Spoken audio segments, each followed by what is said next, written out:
tujuannya tidak ada niat buruk sama sekali ya gitu soal ini. Jadi saya hanya mengkaji secara ilmu pengetahuan. Sebenarnya?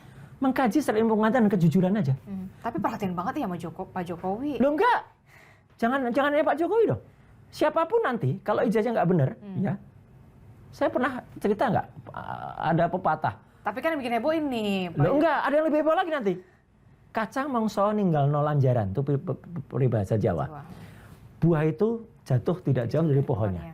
Jangan-jangan ada yang punya ijazah yang lebih palsu lainnya yang sekarang masih jabat. Loh, itu harus diteliti. Kalau misalnya Pak Harto ya, almarhum Pak Harto itu kita hormati. Beliau nggak lulus SD aja ngaku. Saya hanya lulus saya hanya sekolah sampai SR. Atau Bung Karno.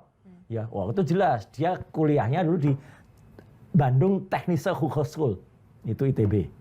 Pak Habibie jelas Jerman. Pak SBY meskipun sudah presiden masih kuliah lagi ngambil doktor di IPB. Ibu Megawati luar biasa kejujurannya. Ngaku saya Unpad tapi nggak selesai. Jadi pakai SMA aja. Gitu dong.